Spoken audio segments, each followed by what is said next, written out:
तुम वाकई झांसों की रानी और लटके झटके रानी हो। तुम राहुल को क्या चैलेंज कर रही हो? और राहुल की तो तुम पैर की जूती के बराबर भी नहीं हो। तुम्हें लगता है कोई शरीफ है, पढ़ा लिखा है, कुछ भी बोल दो कि जवाब नहीं देगा, तो वो वाली पॉलिटिक्स गई। देखो चलो मैं चैलेंज करती हूँ, इस बार अमेठी से मैं तुम्हारे सामने लड़ने को तैयार हूँ। लेकिन सवाल यही है, धन्नो धोबन अकेली लड़ना, वहां पर कोई निर्दलीय तुम ड्रामा मत करना कि किसी को 10 लाख, किसी को 20 लाख, किसी को 25 लाख देके टुच्ची पॉलिटिक्स करो।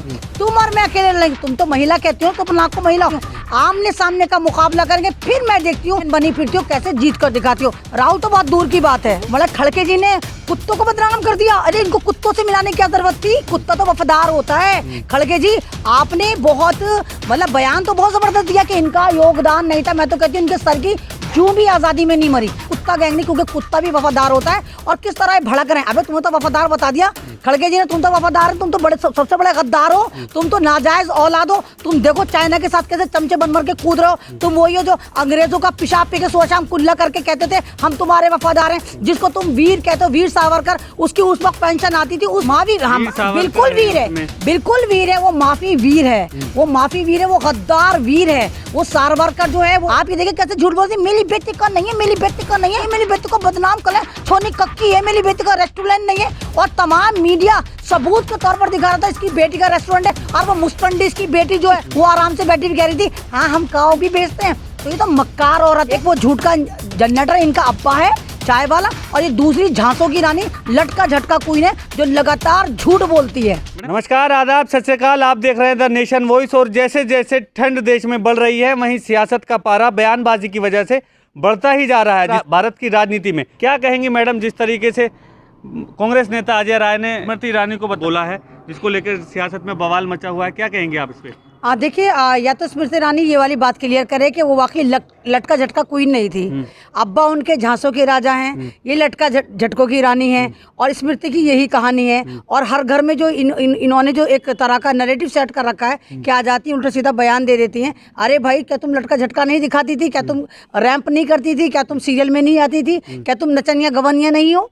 तो पानी वही मरता है जहाँ गड्ढा होता है। अरे अगर किसी को अंधे को अंधा को तो बुरा मानने की क्या जरूरत है, नकटे को नकटा का तो बुरा मानने की क्या जरूरत है। और स्मृति ईरानी आप इतनी ही दूध की धुली हुई हैं। उन्होंने कहा है कि अगर राहुल गांधी जिस तरीके की बयानबाजी अपने नेताओं से करवा रहे हैं, तो अगर हिम्मत है तो आके चुनाव लड़े अमेठी से।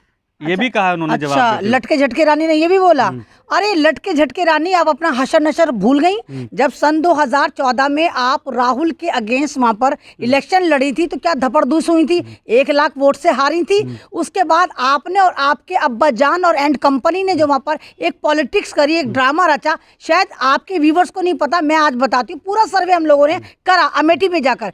इन्होंने ये करा हसन, सन 2014 में जब ये धड़ाम धड़ूस हो गए तो इन्होंने, बीजेपी ने सोचा कि किस तरह राहुल गांधी को, एक लीजेंड नेता को हराया जाए। तो इन्होंने ये करा, जब दोबारा 19 में वहां पर इलेक्शन हुए तो इन्होंने 25 निर्दलीय उम्मीदवारों को पैसा दे दे के खड़ा करा। जिसकी जितनी औकात थी, कोई टुच्चा मिला 5 लाख दे दिए, कोई बड़ा लुच्चा मिला उसको 10 लाख दे दिए, कोई उससे भी बड़ा लुच्चा मिला उसको 25 लाख दे दिए। इस तरह इन्होंने 25 निर्दलीय कैंडिडेट अमेठी से राहुल गांधी के अगेंस्ट खड़े करे, जिन्होंने 60,000 वोट काटे। और ये धन्नो धोबन जो है 55,000 वोट से जीत गए। तुम्हारे में इतनी हिम्मत है? मैं अमन रिजवी चैलेंज कर रही हूँ। राहुल गांधी को तुम एक तरफ रखो, मैं अमन रिजवी कुछ भी नहीं हूँ, नथिंग। तुम्हारे सामने भी जीरो, और राहुल गांधी का मेरा तो कोई मुकाबला नहीं है। अगर वाकई एक अब्बा की औलाद हो तुम, मेरे सामने लड़कर देखो। चलो मैं चैलेंज करती हूँ, इस बार अमेठी से मैं तुम्हारे सामने लड़ने को तैयार हूँ। लेकिन सवाल यही है, धन्नो धोबन अकेली लड़ना, वहां पर कोई निर्दलीय तुम ड्रामा मत करना कि किसी को 10 लाख, किसी को 20 लाख, किसी को 25 लाख देके टुच्ची पॉलिटिक्स करो। तुम और मैं अकेले लड़ेंगे। तुम तो महिला कहती हो, तो अपने आप को महिला हो, मैं भी महिला कहती हूँ। आमने सामने का मुकाबला करेंगे, फिर मैं देखती हूँ कि तुम जो गुफाओं की एक अम्मा बहन बनी फिरती हो कैसे जीत कर दिखाती हो। राहुल तो बहुत दूर की बात है। वो तो मैडम आपको नहीं, वो तो राहुल गांधी को कह रही हैं, उनमें हिम्मत है तो आ जाएं और दूसरी सीट से नहीं लड़ेंगे। ये उनका मतलब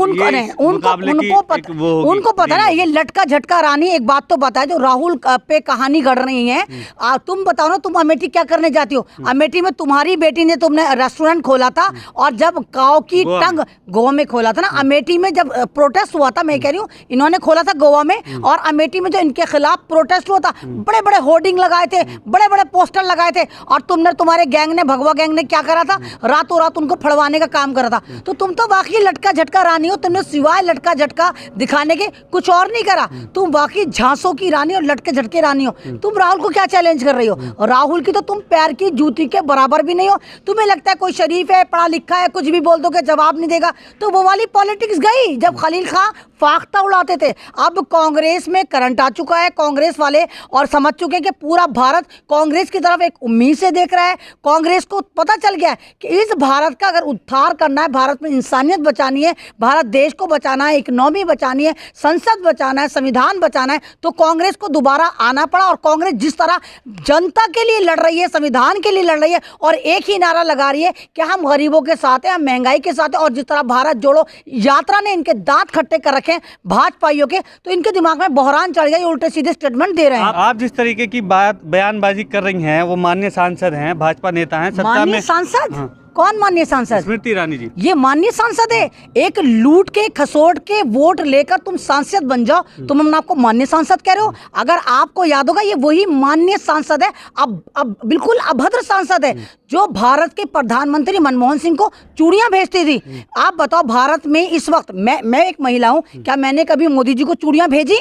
हम नहीं भेज सकते, हमें नहीं आता भेजना, तो कहां से मान्य? जिसको यही नहीं पता कि भारत के प्रधानमंत्री की गरिमा क्या होती है, उस वक्त ये चूड़ियां भेज रही थी, आप इसको माननीय सांसद कह रहे हैं। और कौन सी माननीय सांसद? एक वो माननीय सांसद जिस घर में नौकरानी थी, जिस घर में जाकर झाड़ू पोछा करती थी, उनके घर में वो बनी थी, मोना ईरानी के घर में इसने सेंध लगा के उसका पति हड़प लिया, आप इसको माननीय सांसद कह रहे हैं? यानी जो किसी का पति ना छोड़े, जो किसी की सीट ना छोड़े, आप उसको माननीय सांसद कह रहे हैं। और एक ऐसी महिला जो बड़ा निर्भया करती थी, महंगाई करती थी, कहां है वो आपकी माननीय सांसद? कौन सी गुफा में? अब उनको नजर नहीं आ रहा बिल्किस बानो के साथ क्या हुआ, उनको नजर नहीं आया कि हापुड़ की, आप ये देखिए मनीषा के साथ क्या हुआ, आपको नजर नहीं आया जितने भी हैं, अलीगढ़ में क्या हुआ, मतलब जितने हैं, तो सांसद कहां से मान्य हो गई? ये महिला नहीं है। जब महिलाओं की बात आए, जब संविधान की बात आए, जब प्रधानमंत्री की बात आए, तो ये मुंह पे चुंगम चिपका के बैठ जाती है। और झूठो, ये तो झूठों की रानी है।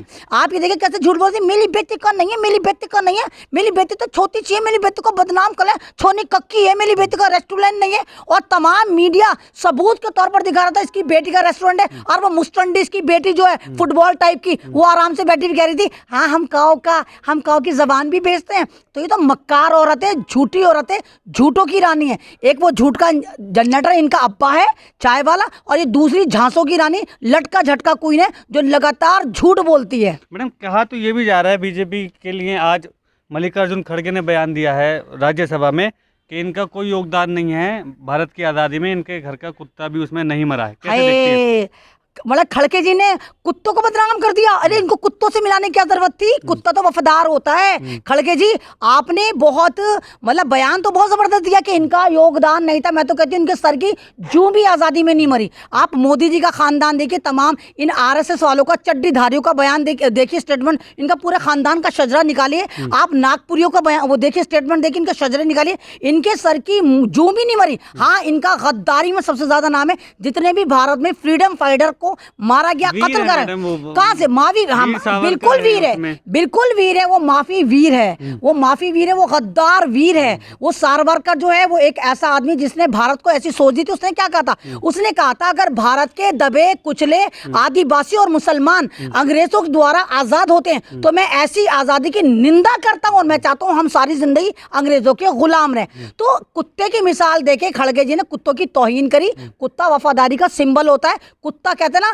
इंसान कुत्ता पाल ले, कुत्ता इतना वफादार होता है अपने मालिक के लिए, मर जाता है। ये तो लोमड़ है, लोमड़ गैंग है। लोमड़ गैंग ऐसे, एक लोमड़ी ऐसी होती है, इतनी मक्कार होती है कि वो सबको धोखा देती है, मक्कारी से हुकूमत करती है जंगल में। तो ये लोमड़ी गैंग है, कुत्ता गैंग नहीं, क्योंकि कुत्ता भी वफादार होता है। और किस तरह भड़क रहे हैं, अबे तुम्हें तो वफादार बता दिया खड़गे जी ने, तुम तो वफादार, तुम तो बड़े सबसे बड़े गद्दार हो, तुम तो नाजायज औलाद हो। तुम देखो चाइना के साथ कैसे चमचे बन के कूद रहे हो। तुम वही हो जो अंग्रेजों का पेशाब पी के सुबह शाम कुल्ला करके कहते थे हम तुम्हारे वफादार ठेकेदार हैं, जिसको तुम वीर कहते हो, वीर सावरकर, उसकी उस वक्त पेंशन आती थी, उस वक्त पेंशन को 60 रुपए को अगर आप अब कन्वर्ट करें, इस वक्त 1.5 लाख रुपए थे। आप बताओ ना, आपको इंग्लैंड 1.5 लाख रुपए किस बात के दे रहा था? फ्री में दे रहा था। आज क्यों नहीं दे रहा इंग्लैंड? लेकिन क्यों नहीं दे रहा? सत्ता में काबिज हैं, इस तरीके की बयानबाजी से ही बचना चाहिए। नहीं, लेकिन वहीं कांग्रेसी कह रहे हैं ये नई कांग्रेस है। नहीं, किस बयानबाजी से बचना चाहिए? आप क्या करेंगे ज्यादा? जो भी आप ये देखिए, जो भी स्टेटमेंट देता है, अच्छी बात करता है, भारत की बात करता है, मजलूमों की बात करता है, गरीबों की बात करता है, उस पर तमाम का तमाम भगवा फर्जी गैंग जो है